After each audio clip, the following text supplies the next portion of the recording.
The electric universe is an amazing story, and it's my view that humanity, each of us, operates according to a story.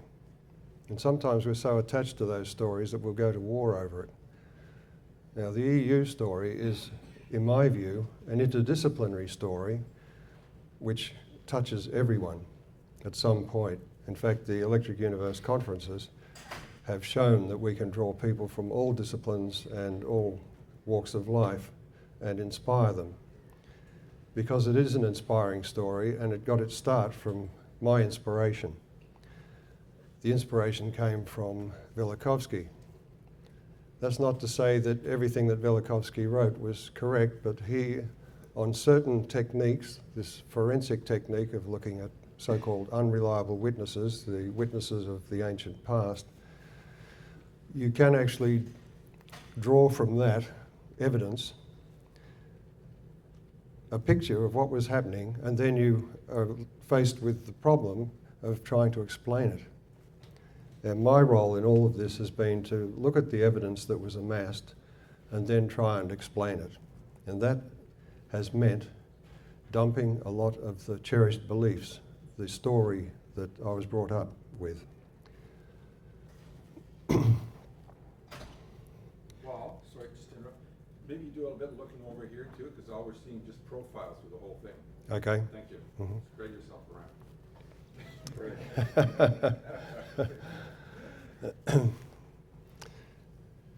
Complexity theory says that you can start with a set of simple rules and repeat those rules generation after generation. And within a very short time, the complexity that arises from those simple rules can be quite amazing. But the other interesting thing about complexity theory, it says that you can't work backwards to deduce what those simple rules were in the beginning. Unfortunately, the story that we live by, the Big Bang cosmology, treats the complexity that we find now by introducing new forces and new particles, new entities, at every turn in an effort to try and match the observations. The electric universe operates by trying to imagine what those original simple rules were. And the result of that has been a synthesis which allows us to get a grasp on how the universe really works in an electrical sense. It's very simple. You could begin to teach it to primary school students, and certainly college students would grab it easily. But the other part of it is that it's not only interdisciplinary, but it shows how we're all connected. And I think this is the big story for the future, is this connectedness instead of the divisions that occur.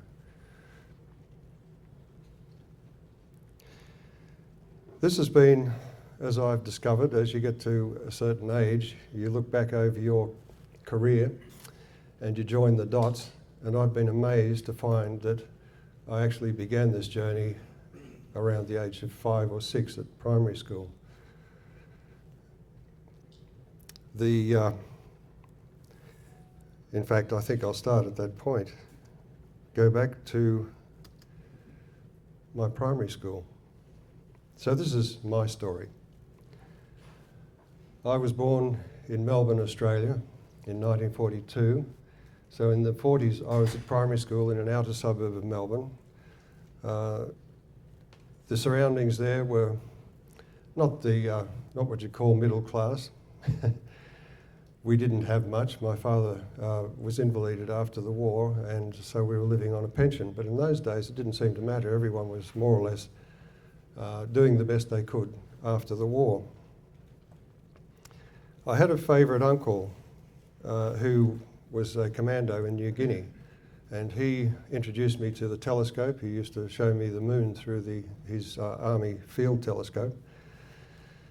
He was also a very creative guy, and he made a beautifully constructed crystal set, which he gave me. So this introduced me to radio. I ended up making crystal sets to order for all the kids at school who wanted one. The other thing that he introduced me to was reading the encyclopedia, and so I had the habit of going to school, memorising having memorised all these facts and made drawings of eclipsing binaries and that sort of stuff, and boring the kids in my class with my discoveries. Somebody who made an impression on me too in those, or later on in school, was Sir Fred Hoyle, or just plain Fred at that stage, with his wide-ranging ideas and the fact that he didn't like the Big Bang.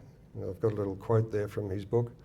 The Big Bang idea seemed to me to be unsatisfactory even before detailed examination showed that it leads to serious difficulties.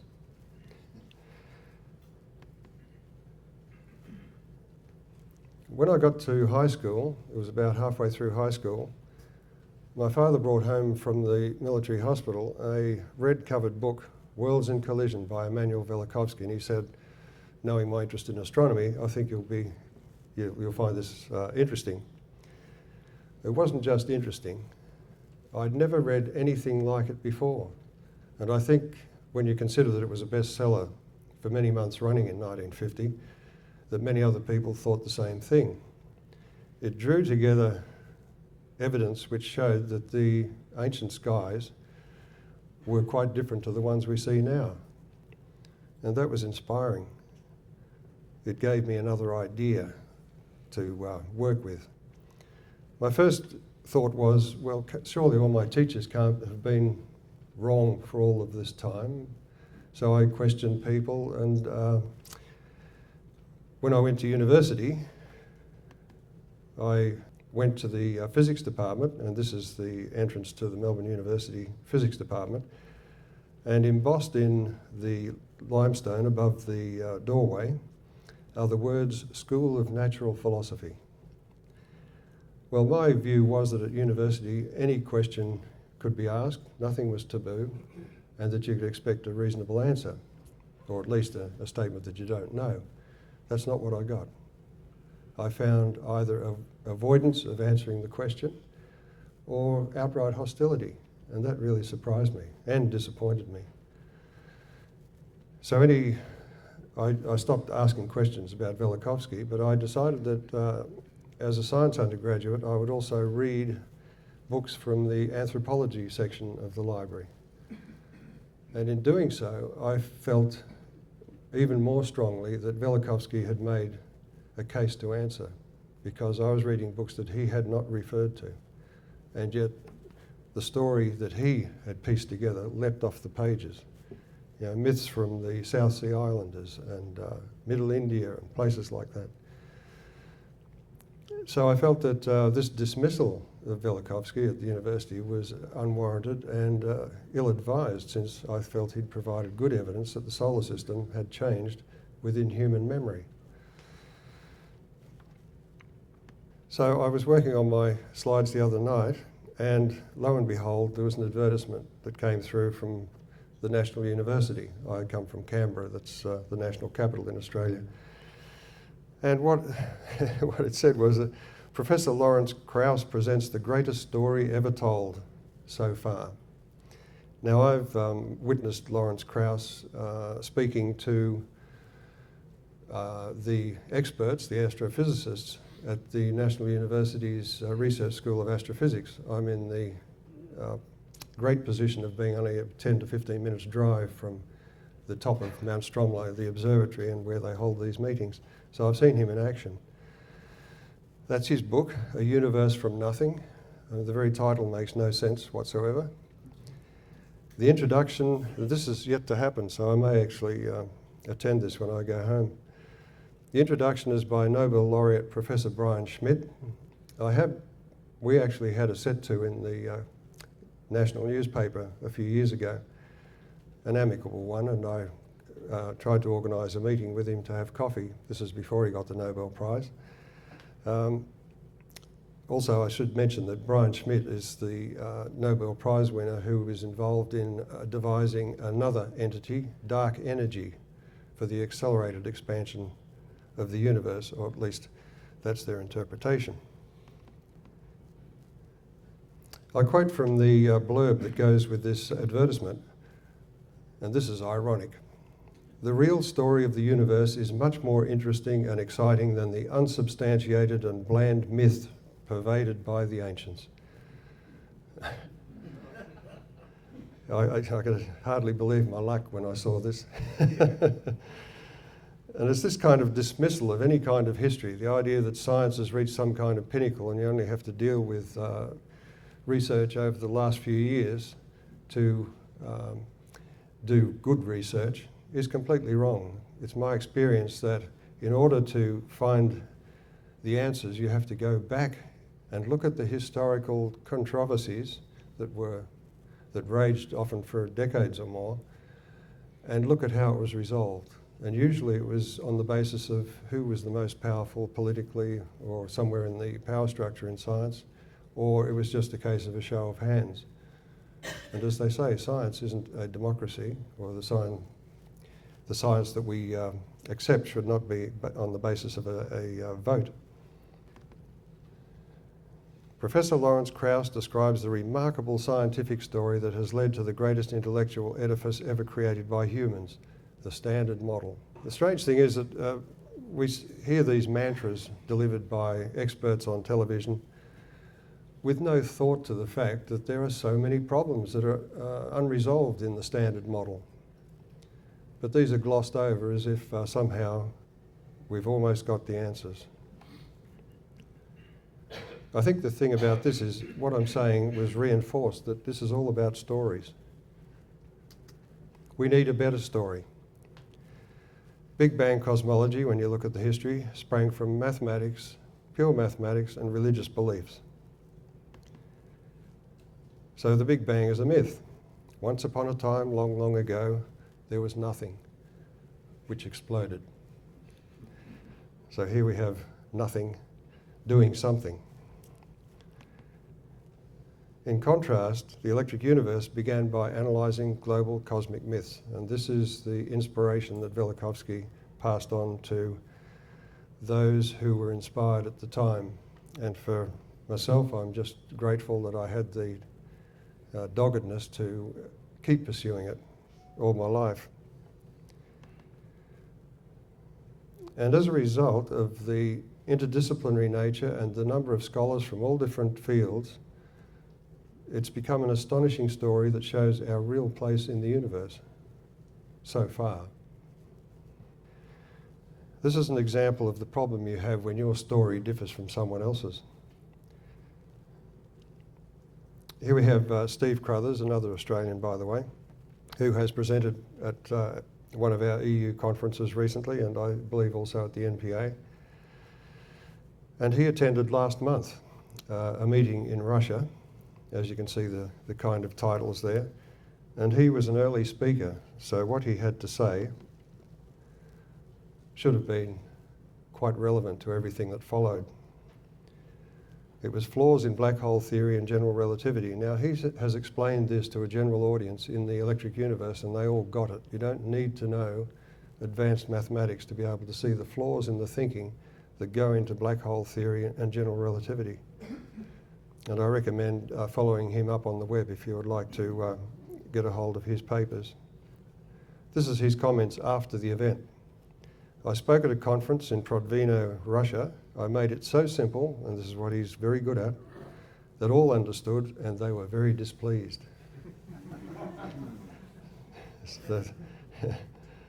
During question time, they went on the attack but could offer no counter-arguments and instead tried to evade the issues. Now, this is exactly the kind of thing that I discovered at university. Others told me, and get this, that I should not criticise if I did not offer an alternative theory. That's just crazy. I mean, science is about testing, and if you get disconfirming evidence, then that should be a spur to more inventive ideas and an advance in science. The idea that you have to have an alternative theory to replace one that you're discrediting is nonsense. Nobody would talk to me afterwards. So what did they collectively decide to do in the end? Pretend that nothing has changed and go on regardless. The following couple of days were about black holes, the Big Bang, and everything that he had just discredited. business as usual.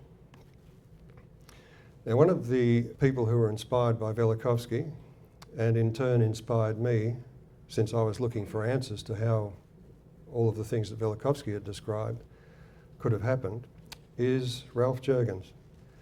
And I saw him in action at a conference in 1974. That was my first real contact with him, but everything he wrote I devoured because he was a very thorough researcher, and his insights I thought were almost as amazing as Velikovsky's.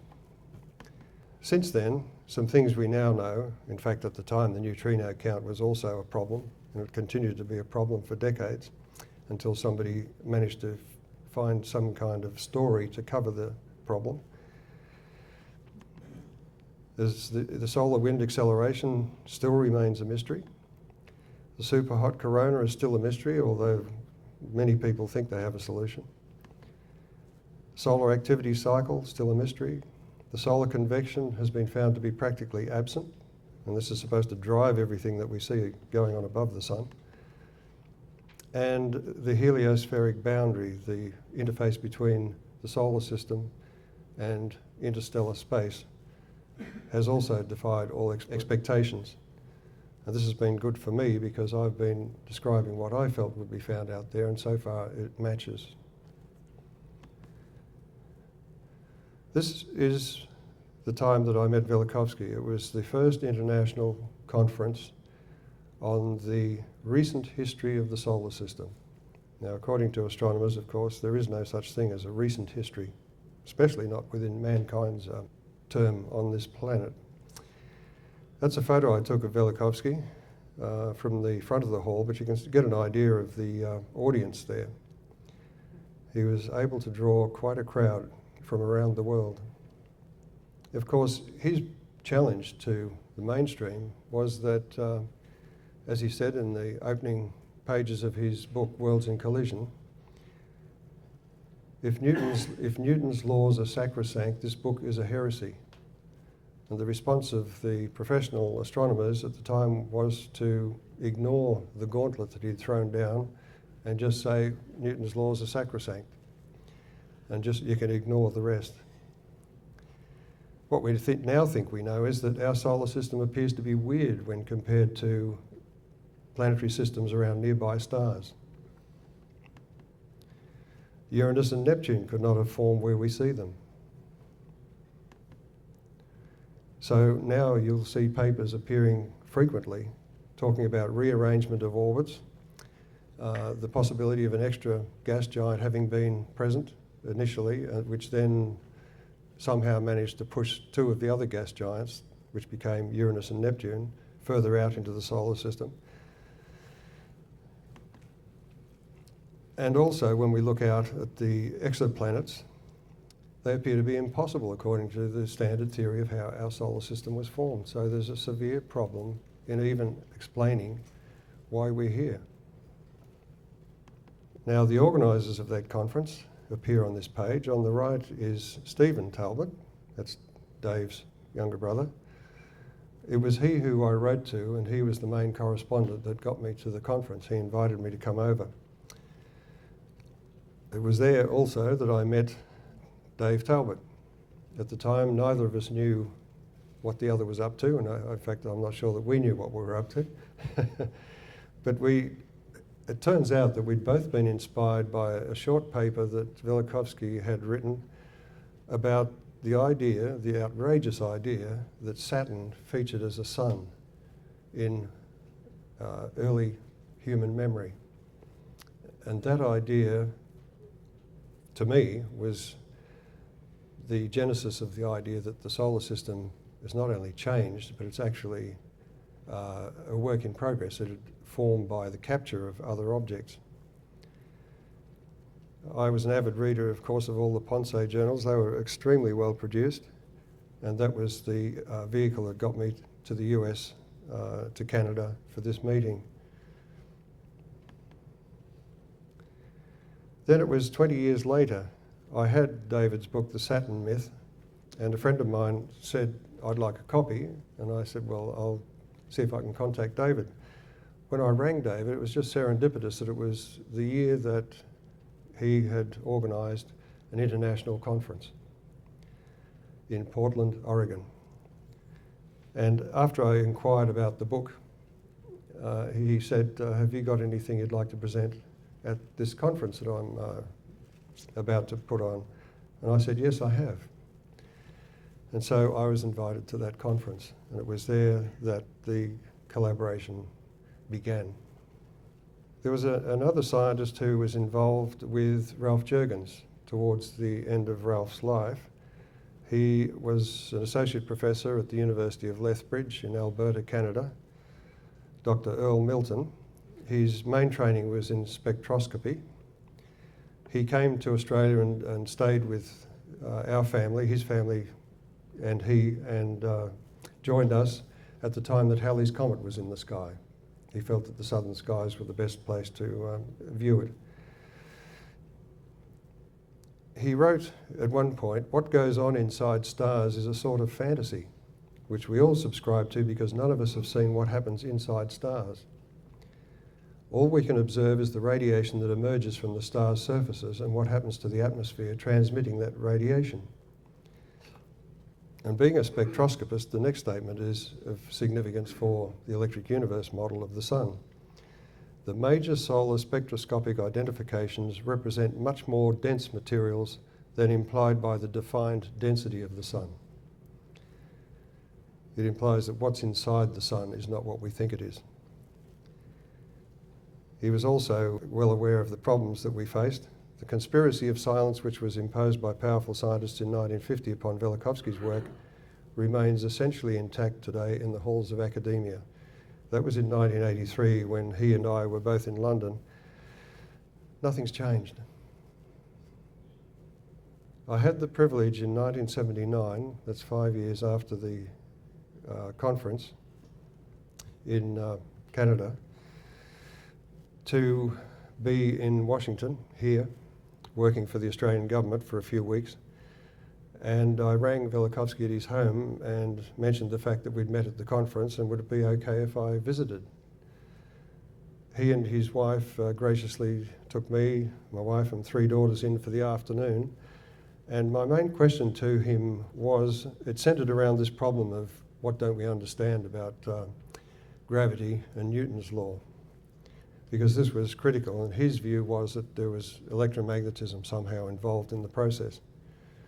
So he gave me this small monograph, which was published in 1946, called Cosmos Without Gravitation. Now the title is a bit misleading because gravity exists, of course, and I think it's useful to maintain the distinction between gravity and the other forms of the electric force, that is magnetism.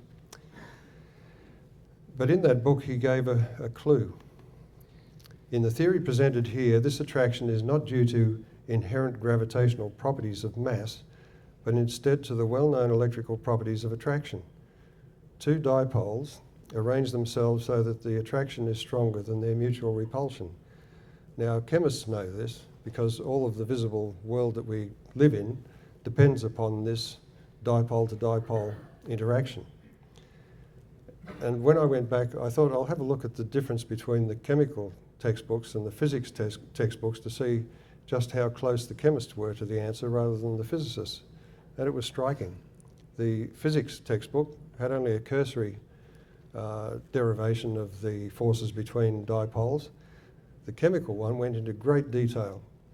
You know, charged particle to induced electric dipole to induced electric dipole, and so on. There was about 6 or 7 different versions, and each one had a slightly different equation to describe it. And it's significant, I think, that certain well-known scientists in the past, Fritz London was one of them, suggested that gravity might be the same kind of intermolecular force, the thing that holds the solids and the liquids and so on together, that gives us the world we exist in. But this was the clue. It had something to do with electric dipoles, which in neutral matter still attract.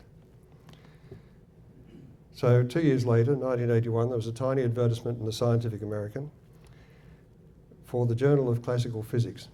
The first article was by Ralph Sainsbury. It turns out he was the originator of this journal. and its title was Electron Structure. And I thought, well, this is, if we're talking about electric dipoles and the electron has structure, this is the first place to look. And so I contacted Ralph, and we actually met in London shortly after. Now, I enjoyed Ralph's derivation because it is simple. It's a case of a repeated pattern. You take the atomic structure and you suggest that perhaps subatomic particles have this similar structure. And because atoms can be distorted to form electric dipoles, that means that subatomic particles can also be distorted to form subatomic dipoles, and the resulting attraction between them, because of the difference in size, which is colossal, gives you the reason why gravity is 10 to the 40 times less strong than the naked electric force. Anyway, he derived Ampere's law from this simple model, and I thought that was an excellent start. But one of the requirements of his theory is that the electron stability requires that all of these particles communicate amongst one another near instantly. Otherwise, you cannot hold the electron together. It's not coherent. And that speed of the electric force is colossal. This type of mechanism explains gravity simply if you involve all particles in this process. It explains Mach's principle, this idea that all the matter in the universe is connected. Only here you have all the matter in a galaxy is connected in real time. And it discards all of these virtual particles, you know, the wave-particle duality. The speed of gravity. Tom Van Flandern, who attended many of our early meetings, he showed simply that the speed of gravity exceeds 20 billion times the speed of light. Now that was a lower limit. If that weren't so, a torque would fling the planets out of the solar system in a few thousand years. It's because we would not be orbiting where the sun is, but where it appears to be in the sky, and the result is the force is coming from an angle which tends to act like your slingshot. So his view and his simple observation fits Sansbury's electrical model of gravity, and he argued also a separate argument for the origin of comets and asteroids from an exploding planet. He felt they had a common origin in some event. The year 2000, it was about September, I think, we had a very significant meeting of the electric universe proponents in Portland, Oregon. And at that meeting there was the astronomer Halton Arp, there was Tony Peratt, the leading plasma physicist, Tom Van Flandern was there, and we had scholars involved in the mythological aspects, and Professor Don Scott. So we had two former Sagnac Award winners at that meeting. This is the kind of meeting it was. It was really outstanding. But the most significant thing there was that Tony Peratt, who worked at the Los Alamos labs, had access to information that no one else did. And that was the form of plasma instabilities when you create the most powerful electrical discharges that man can do on Earth. And when you do that, you get the kind of forms like that one seen in purple on the right. And because the plasma is semi-transparent, certain aspects of it, the edges, become strongly visible. In fact, sometimes the light from this can be so intense it can actually be lethal. It ranges up into the X-rays. Just faintly behind that, you see some of the weird figures that have carved on rocks around the world. The Australian Aborigines have their own lightning man and Wandjina figure, which they describe in ways which is associated with lightning and with power flowing down from heaven. And they're very careful to choose their words when they say these things. So all of this fitted with the Saturn model. And of course the Saturn model, when on first appearances, is so outrageous that it's easy to dismiss it. But here we had hard evidence, very hard, it was carved into rock, that ancient man had witnessed about 80, or most of the 84 different forms of this instability. Of course, Halton Arp is a key figure because he has dealt with the grand scale of the universe, the cosmology.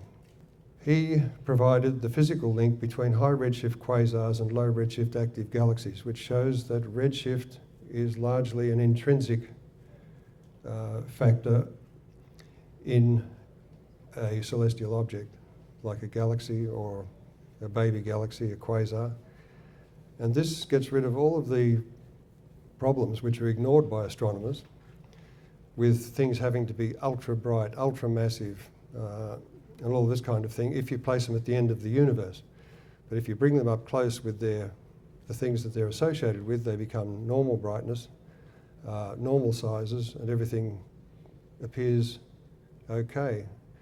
I find it quite odd that astronomers can make these leaps and just say, well, it must be huge, it must be really ultra bright. We don't understand how you can generate that much energy to see it at that distance. One of our key members in the early years was Amy Aitchison, and she used this little cartoon on the left. Objects in the mirror are closer than they appear, and this is the case. In other words, the universe, the visible universe, is much smaller than we think. It also appears to be relatively static, according to Halton Arp's reconstruction. This means there was no Big Bang. The universe is of unknown age and extent. We can say nothing about origins. And really, it is very arrogant of us to think that in the last microsecond of our scientific endeavour that we've uncovered the secrets of the universe. This is something that Halton Arp said to those of us that he was associating with. He's always had a keen regard for amateurs and those who are prepared to ask questions. I hold him in the highest regard. The greatest part of the progress independent researchers have made in the past decades, in my opinion, is to break free of the observationally disproved dogma of curved space-time, dark matter, Big Bang, no primary reference frame, and no faster-than-light information. All of these things I agree with. If you get his book, Seeing Red, he, in the final pages of the book, ticks all the boxes for the electric universe. We arrived almost at the same place, coming from slightly different directions. The electric universe story adopts successful plasma cosmology, and this is one of the other aspects of specialisation in science today. The IEEE recognises plasma cosmology as a discipline and it publishes papers on it. Astronomers do not attend the meetings and they don't read the papers, except for one, Gerald, the radio astronomer. He was at one of the meetings with Tony Peratt, and we were there as well, because I have had some papers published in the IEEE Plasma Journal. And they were excited over the fact that Gerald Vasseur had found the radio signatures that were expected from this image on the left of the screen. This is a picture of the Birkeland current filaments that flow between galaxies in deep space. They're in what's called dark mode, so that you can't actually see them, but the radio astronomers can pick them up with their radio telescopes. Now, you will see just down from the top of the slide, there's a small inset saying cross-section of galactic Birkeland current filament pairs. When two of these Birkeland filaments come close together, they begin to interact and draw closer together. And early in the interaction, you'll see the two filaments draw in towards one another. There's a long-range attraction and short-range repulsion going on. On the right is a picture of Markarian 739, and here we're looking down the barrel of two of those Birkeland current filaments coming together and beginning to form a spiral galaxy. Simple explanation. What does NASA say? Galaxy boasts two monster black holes. It just goes to show how disconnected and unpredictable and useless modern cosmology is. The electric universe story explains the mass and energy focus at galactic centres very simply. The current flowing along the spiral arms of a galaxy in towards the centre must go somewhere. And in the laboratory, when you pour electrical energy into a discharge which converges on a point, the result is what's called a plasmoid, a dense plasma focus. And that's the shape that it takes. It's like a donut with a complicated path that the electric current flows in, but down the central core, all of those filaments are closest together. So what happens is, as the energy is more and more concentrated, there comes a point when the particles there start colliding more and more. And at that point you have neutrons being formed which can escape, and these plasma focus plasmoids are the most copious source of neutrons known in the laboratory. And they also then decay into protons and electrons, of course. Now the electrons tend to get trapped for longer than the heavier particles, so the protons escape, and the things that are formed along these huge jets are electron deficient. They are the quasars. Now the fact that they're electron deficient means that their polarization will be lower than another galaxy or its parent. And the result of that is that the masses of the subatomic particles involved are lower, their redshift is higher, and the energy involved is less, so they're faint. All of this fits together in a simple electrical explanation. You do not need a black hole. The mass there is simply there because E equals mc squared. If you keep pouring more and more E in, you'll get more and more M. And these plasmoids are extremely small. I would say in the centre of our galaxy it's less than the size of the solar system, which is unresolvable at that distance. There are no black holes, as Stephen has shown theoretically. The electric universe story explains the electrical formation of stars and planetary systems. In the laboratory, in these intense discharges, what happens is that the discharge breaks up into blobs, often 7, I think, or 9. And after the discharge fades, they scatter like buckshot, was the term that Tony Peratt used. And what do we find in deep space? When you look through the dust using an infrared telescope, you find the stars are arranged in these, along these filaments. They're the Birkeland current filaments. What's more, it's been discovered that these embryonic stars flicker, and they flicker far too rapidly for matter just falling in and causing radiation to outbursts. So that's a problem for any theory of stellar formation using gravity. But of course, electrical circuits often flicker. So these stars are flickering electrically as they accumulate matter. Professor Don Scott and I are currently working on what is the exact circuit, because this is fairly complicated. This is the circuit connecting a star to the galaxy. This one is lit up and is known as a planetary nebula. And you can see the wonderful complexity in there, but we're beginning to unravel it. We're also trying an experiment to test it. If it's confirmed, I think that's worth a Nobel Prize. Not for dark energy or the cosmic microwave background and all this sort of thing. So this is the circuit that connects a star, and this is what we're working on now. This is the reason why all of the models of what would be found at the boundary of the sun's electrical influence, at the heliosphere, has not been met. None of the models worked, but the one that looks at it from this electrical circuit point of view, which I've tried to do, still matches what's being found. I think this is great confirmation for the electrical model of stars. Here's Don, and Dave did a great job yesterday of showing some of the technical aspects of Don's work. It shows the transistor style of interface between the sun and what's above the sun. And it explains it all simply in electrical terms. Simplicity is the key. Now, one of the most amazing parts of the story revolves around the Saturn myth. David's work, Ev Cochran, Eduardo Cardona have all worked on this. It's been a life's work for them as well. The big problem was, how on earth do you stack planets pole to pole in a line? There's no known stable orbital system that will do that. I thought about that for decades, and finally, piece by piece, I managed to sort out the puzzle, I think. What I've shown here, coming down from the top left, is a red dwarf which has entered the sun's electrical environment. The two heliospheres have touched, and then when that happens, they see each other electrically. Now, the sun is treated in the electric universe as an anode, a positively charged body. A red dwarf is a much less positively charged body.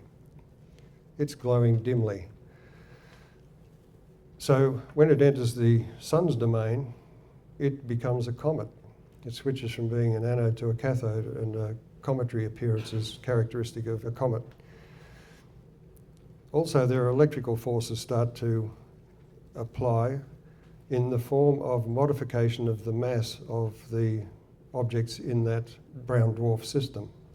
The change is such that it tends to capture the objects. It draws the star away from its satellite so that they spiral down and trail behind the main object. It's a bit like Comet Shoemaker Levy 9 when it disintegrated. They didn't just form a cloud of particles, they formed a chain, a line. So all of the very high energy discharges that we have examined and got confirmation from Tony Peratt, I feel, were when we were sitting in the tail of the comet. That was one huge electrical discharge. And it wasn't just us that was in it, but the other satellites of Proto-Saturn, we call it, the brown dwarf. And it's interesting that in recent years, astronomers themselves have come to the conclusion that the most likely place for life in the universe is as a satellite of a brown dwarf. There's much more to that in the electric universe model than there is in the standard model, which makes it even more likely. The other thing that you have to worry about is when you've captured all of these bodies, it must be total chaos in the solar system. All of the orbits have to be adjusted to achieve stability. And that's when I came up with this idea that all planets in the solar system act as secondary electrodes in the sun's discharge. They are less positive than the sun, they are therefore cathodes. They emit electrons. In the case where they're all drawn into the current sheet of the sun, and we know that each of the planets has what's called a magneto tail, a cometary-like tail behind it, and there are charged particles involved because of the magnetic fields. The charge transfer appears to work in such a way that when two bodies come towards one another, the inner one tends to move in towards the sun and the outer one tends to move away from the sun, so they space themselves until the electrical interaction ceases, or almost ceases. In the case of Mars, you still have the things like the ionospheric blue clearing occurring when Mars ends up in opposition to the Earth. You also get those global dust storms. They're all explained electrically, and it's this electrical transfer between the inner planet and the outer planet that spaces them and stabilizes the system. So that's my contribution, electrically modified Newtonian dynamics, I call it. It's very simple. The equations are just involved high school physics. It explains the electrical capture, the avoidance and rapid orbit stabilization. It explains the transition of the captured system from a brown dwarf to a gas giant. It's no longer a star, and it has to adjust to its electrical environment, and that may involve flaring, violent outbursts, just like comets. They tend to disintegrate to some extent. So some of the bodies in the solar system, one in particular, Venus, appears to have been a part of that electrical readjustment. Of course, a recent National Geographic has our wild, wild solar system. And here we have an object colliding with the Earth to form the Moon. This kind of thing in the electric universe is most unlikely to happen because long before the two planets get anywhere near that kind of contact, they will separate electrically. Eduardo Cardona is one of the key authors of the Proto-Saturnian story and has traced back the history as far as, or further than anyone else, I think. And his talk at the Electric Universe Conference was Strangers in a Foreign Stellar System. and his books are a mine of information. The electric universe story, as Steve Smith very ably demonstrated yesterday, can explain the origin of these vast electrical scars on Mars, because it was heavily involved in all of the activity. Mars, the god of war, he actually suffered worse than anyone else. The electric universe story pieces together the dramatic recent story of the Earth and its inhabitants, our catastrophic past and the fact that we have not yet come to terms with it. And our popular astronomy gives a distorted view of the universe. The modern vision evokes a sense of lonely bodies in space, isolated galaxies, self-immolating stars drifting like dust motes in the blackness, and the clockwork solitude of planets. It's a hopeless cosmology. In challenging this idea, the electric universe emphasises connectivity. The electric force influences matter at all levels, from subatomic particles to galactic clusters, leaving little room for the disconnected fragments of modern theory. So it's all about connectedness. The electric force operates in real time. All matter is connected resonantly by the electric force to produce quantum effects. As soon as you get rid of the speed of light delay, you can begin to understand the weirdness of, or the so-called weird aspects of quantum theory. Nuclear forces, magnetism and gravity are all manifestations of a single force. And these simple concepts are essential for coherence on all scales, from the galactic to the solar system to life on Earth and down to atoms themselves. It is based on inspiration, interdisciplinary inspiration, and this is really interdisciplinary. A lot of people pay sort of lip service to it, but the EU uses it as a basis, a foundation. It's not consensus in a specialised theoretical field that ignores, and I quote from the earlier advertisement for Lawrence Krauss, unsubstantiated and bland myths pervaded by the ancients. The electric universe story was inspired initially by Velikovsky, and the inspiration continues. No one assumes in this group that we have all the answers, and we're keen for anyone else who feels they can lead in some area, because it's a huge picture that we're building, are welcome. I feel one of my dreams is to see a reconstruction of the human story going back to the earliest times, the view of creation. What were these creation stories really about? Because obviously no one was around when the universe was created. These are stories about the creation of the world we see today from something that was different before. If we could just have an IMAX movie, I think people would get it. You wouldn't have to labour the point. The symbolism and everything comes down to today. And that symbolism is striking, it's undeniable, and I think people even at a subconscious level would connect with it. And once we've done that, Velikovsky felt that the most important message is that unless we understand our past, we cannot heal from the wounds of facing doomsday. I can't even imagine what it must have been like in those days to feel that the world was just about to end. We suppress that memory, and until we can learn what it was that the ancients were desperately trying to tell us with their monuments, their strange artwork and their strange stories of gods and things going on in the sky, until we understand that, we cannot heal. Velikovsky felt that was the most important message he had for mankind, because otherwise, unless we can heal, we cannot begin to behave as perfectly rational denizens of the universe. And our future on this planet is questionable. Thank you.